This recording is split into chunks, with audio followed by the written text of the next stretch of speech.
అసలు ఏ రకంగా జరుగుతూ ఉందంటే ఇప్పుడు ఆ స్లైడ్ ఏమో ఆ రెడ్ బుక్ సైడ్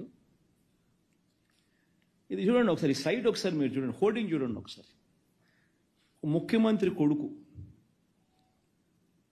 మంత్రి క్యాబినెట్లో మంత్రి ఏకంగా రెడ్ బుక్ అని చెప్పి తాను హోర్డింగ్ పెట్టి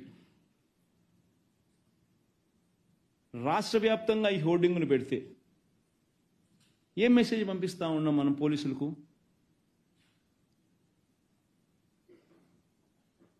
నా లెవెల్లో మొదలు పెడుతున్నాము, మేము హత్యలు చేస్తాము, అత్యాచారాలు చేస్తాము, ఆస్తులు ధ్వంసం చేస్తాము, గొడవలు చేస్తాము, పోలీసులు ప్రేక్షక పాత్ర వహించాల్సిందే అని చెప్పినట్టు కాదా? ఎవరైనా కంప్లైంట్ చేస్తే కేసులు పెడితే మీ తోలు తీస్తా అని చెప్పి పోలీసులు చెప్పినట్టు కదా?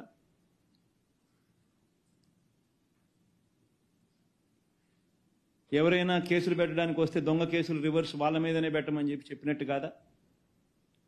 ఈ రకంగా ఒక ముఖ్యమంత్రి కొడుకు రెడ్ బుక్ అనే దాన్ని హోర్డింగులు పెట్టించి ఏకంగా రాష్ట్ర వ్యాప్తంగా ఈ మాదిరిగా హోర్డింగులు పెడితే గ్రామాలలో న్యాచురల్లీ ప్రతి ఒక్కడు కూడా వాళ్ళ కక్షలు వాళ్ళ దానికి తీర్చుకునే దానికి ఏదో ఒక అవకాశం కింద తీసుకొని ప్రతి ఒక్కడు వాళ్ళ గ్రామంలో రెడ్ బుక్ వాళ్ళు తీస్తున్నారు, బయటికి తీసి వాళ్ళ పర్సనల్ స్కోర్స్ సెటిల్ చేసుకునే కార్యక్రమం చేస్తూ ఉన్నారు. సో రాష్ట్రంలో లానెస్నెస్ అనేది ఆటోమేటిక్లీ దిగజారిపోయేదానికి ఇది కారణం కాదా? ఆలోచన చేయమని చెప్పి అడుగుతాను ప్రతి ఒక్కరూ కూడా. ఎంత దారుణంగా ఉందనంటే నిజంగా ఇలా పరిస్థితి. ఒకవైపు నేను ఢిల్లీకి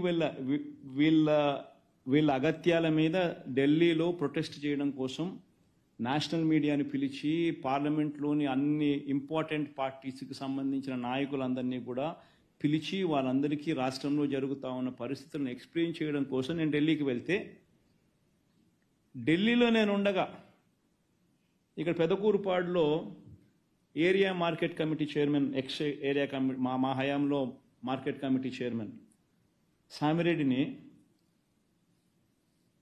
ఏకంగా కాళ్ళు చేతులు ఏకంగా వదిలేసినారు చచ్చిపోయినాడని చెప్పి.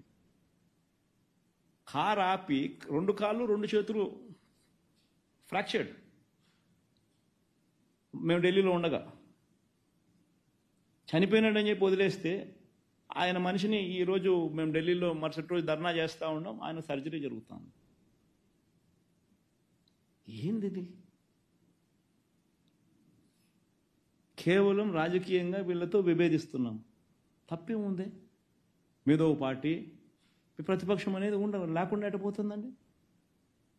ఇది మాదిరిగా చేయడం ధర్మమేనా? ఆలోచన చేయాలి అందరూ కూడా.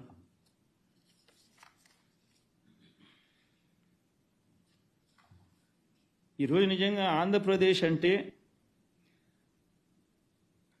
అరాచకం, ఆటవిక పాలన, రెడ్ బుక్ పాలన.